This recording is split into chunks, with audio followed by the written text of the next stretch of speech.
Activity analysis பார்க்க போகிறோம். இது முன்னாடி வந்து ப்ராஃபிட்டபிலிட்டி அனலைஸ் தான் பார்த்துருந்தோம். Investment turn over ratio cost of goods sold by இன்வெஸ்ட்மெண்ட்டுக்கு share capital, reserve and surplus, secure loan, unsecure loan இதெல்லாம் கூட்டினா வந்து இன்வெஸ்ட்மெண்ட்டுக்கு வச்சோம். இன்வெஸ்ட்மெண்ட் இதை போட்டு காஸ்ட் ஆஃப் கூட்ஸ் சோல்ட் எடுத்துன்னு போனால் sum finished investment turn over ratio கண்டுபிடிச்சிடலாம். ஓகே இப்போ வந்து fixed asset turn over ratio cost of goods sold fixed asset வந்து land and building, furniture, plant, machinery இதெல்லாம் போட்டுனா வந்து ஃபிக்ஸ்டு அசட்னா எப்போ நிலை தான் இது அதுன்னு கண்டுபிடிக்கின்ற ரேஷியோன்னு கேட்கலாம். நீங்கள் அது வந்து எது கண்டுபிடிக்கிறாங்கன்னா வந்து இப்போது ஃபிக்ஸ்டு அசட்டு மிஷினரிலாம் இதுன்னு செய்யும் அதை வந்து ரெகுலராக யூஸ் பண்ண மாட்டாங்க.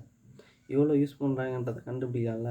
இதெல்லாம் கூட்டிகிட்டு எவ்வளோ யூஸ் பண்ணிக்கிறாங்க அப்படின்னு சொல்லிட்டு கண்டுபிடிக்கலாம்ல. அதனால தான் fixed asset turn over ratio கண்டுபிடிக்கிறாங்க.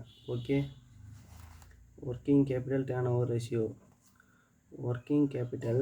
Over ratio cost of goods sold average working capital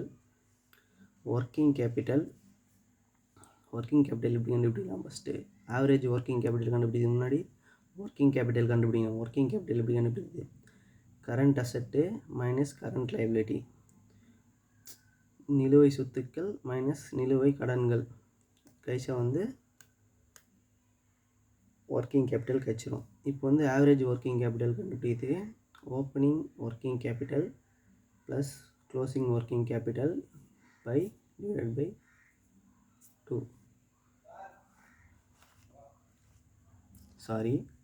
average working capital, opening working capital, closing working capital போட்டு கூட்டிகிட்டு 2 டிவைட் பண்ணால் ஆவரேஜ் ஒர்க்கிங் கேபிட்டல் கிடச்சிரும்.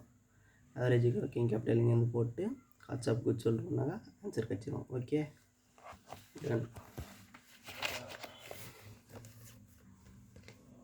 Current asset turn over ratio cost of goods sold current asset எப்படி கண்டுபிடிக்கிறது? Current asset stock, bills receivable, அதாவது கடனாளிகள்லேருந்து bills வந்து receive பண்ணுவோம்.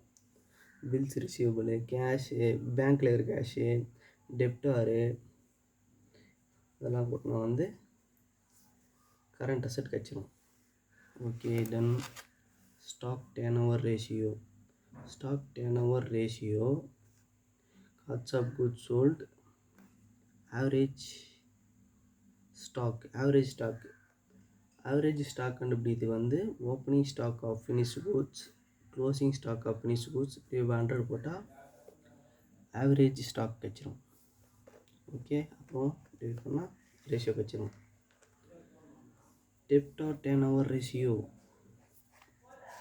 கிரெடிட் சேல்ஸ் கடன் விற்பனை, ஆவரேஜ் டெப்டார் கடன் விற்பனை வந்து கொடுத்துட்ருப்பாங்க, கிரெடிட் சேல். ஓகே, ஆவரேஜ் டெப்டார் எப்படி இருந்தால் ஓப்பனிங் டெப்டார் ப்ளஸ் க்ளோசிங் டெப்டார் 2 போட்டோன்னா ஆவரேஜ் டெப்டார் கிடச்சிரும். ஆவரேஜ் கலெக்ஷன் பீரியட், அதாவது கடன் கொடுத்துருப்போம், அவங்ககிட்ட காசு எப்போ வாங்குவோம்? மாதத்துக்கு ஒரு முறைன்னா 365 days 12 போட்டு டெப்டார் டேர்ன் ஓவர் ரேஷியோ, அதாவது இப்போ கண்டுபிடிப்போம்ல, இது கண்டுபிடிச்சி எடுத்துன்னு போட்டு இது எவ்வளோ சேல் பண்ணணும் அது போட்டு ரேஷியோ கண்டுபிடிப்போம்ல, அந்த ரேஷியோ எடுத்துன்னு நீங்கள் போட்டால் ஆவரேஜ் கலெக்ஷன் பீரியடு கிடச்சிரும். ஓகே, அதை வந்து அங்கிட்டிருந்து எப்போ காசு வாங்கணும்னு சொல்லிட்டு. கிரெடிட்டார் டேர்ன் ஓவர் ரேஷியோ இது அப்படியே ஆப்போசிட் தான். Creditor turn over ratio credit purchase average debtors opening debtors plus closing debtors by 2. Okay, average payment period, அதாவது நம்ம வந்து பர்ச்சேஸ் பண்ண வந்திருப்போம் கடனுக்கு, அது எப்போ பே பண்ணுவோம்? மாதத்துக்கு ஒரு முறைன்னா 365 days by 12 365 நாள் 12 தடவை பேமெண்ட் பண்ணுவோம் மாதத்துக்கு ஒரு முறைனா. ஓகேவா? கிரெடிட் டேர்ன் ஓவர் ரேஷியோ அதாவது கண்டுபிடிக்கிறோம், அதை எடுத்து வந்து போட்டால் இது கிடைக்கும். ஆவரேஜ் பேமெண்ட் பீரியட் இது வந்து எக்ஸ்ட்ரா தான். இது வந்து பண்ணாலே ஆன்சர் கிடச்சிரும். எக்ஸ்ட்ரா இதுலேயும் இது எக்ஸ்ட்ரா தான். ஓகே, நெக்ஸ்ட் வந்து ஃபினான்ஷியல் அனலைசிஸ் பார்க்க போகிறோம். ஷேர் பண்ணுங்கள், சப்போர்ட் பண்ணுங்கள். Thank you friends.